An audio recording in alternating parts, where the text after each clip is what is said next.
Pioneered and settled as early as 1752, the borough of Muncy was originally laid out in 1797 here on the west branch of the Susquehanna. Its name was derived from a tribe of Delaware Indians named Muncys, who first inhabited the area.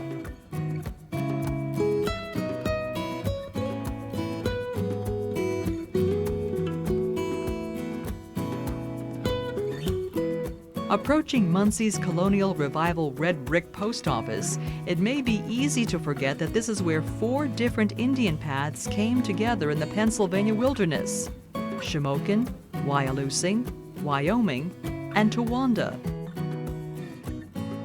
But once inside the post office, we are reminded that Native Americans of the region had a significant impact on Muncy's history. The mural is titled Rachel Silverthorne's Ride, created by artist John W. Beauchamp in 1938.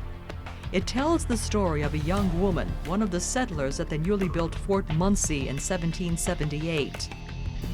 On August 8th, word came of an attack by a band of Indians at Loyal Sauk Creek, a massacre that claimed several lives, including the son of the fort's commander, Captain John Brady. Captain John Brady is a true hero of the American Revolution, fighting alongside George Washington.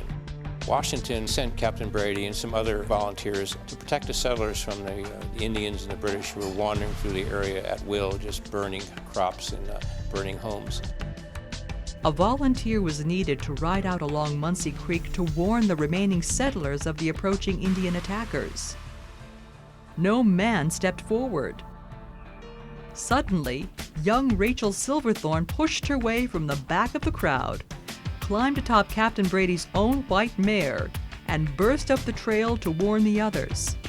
She would return that night under the cover of darkness, with all of the settlers now safe behind the walls of Fort Muncy. Over time, the lumber industry helped build Muncy, opening doors to other industries. Distilleries thrived. Leather goods and agricultural products like wheat and flour were major exports from the area. Eventually, the railroads replaced the Pennsylvania Canal as the principal avenue of export. Today, Muncy takes great pride in preserving its architectural heritage. The Muncy Historical Society and Museum here on Main Street is housed in one of the area's oldest clapboard homes. Muncy is just packed with historic old homes. You'll find some of the finest Victorian and Georgian period homes on the East Coast. Many of these homes can be visited on the Historic Homes Tour, held annually by the Muncy Historical Society. In addition to regular scheduled hours at the museum, Mondays and Fridays, we have an ongoing archaeological dig. We're developing a heritage park and nature trails.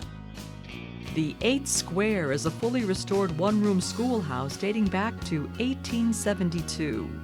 Here, the authentic decor and reenactments give us an idea of what a school day was like in the 1870s. We actually bring classes from the local school districts out to the 8 Square Schoolhouse and give them an 1872 schoolhouse lesson, including the discipline of the day. Just outside Muncy, the Soanes Farm and Home Museum give us a look at life on the farm in the mid-1800s, with remarkable displays of farm equipment and household furnishings. In nearby Pennsdale, the country store has served the community since 1839. Today, their old-fashioned quality smoked meats are shipped to customers all over the country. Family-owned for 4 generations, continuing their tradition of high quality and great taste. With so much attention paid to service and hospitality here in Muncy, it should come as no surprise that in 2000, the National Postal Museum in Washington, D.C. named the Muncy Post Office the best post office in the country for customer service. The Smithsonian Institute awarded the Muncy Post Office the Great American Post Office Award for being #1 in the country for service. And a lot of that had to do with nominations that we received from our customers. you pretty much see the same customers every day, and you know the post office here is a big part of the Muncy community, and it's a daily journey for a lot of customers. From Rachel Silverthorne in 1778 to today, the people of Muncy continue to go a little bit further to preserve the town they love.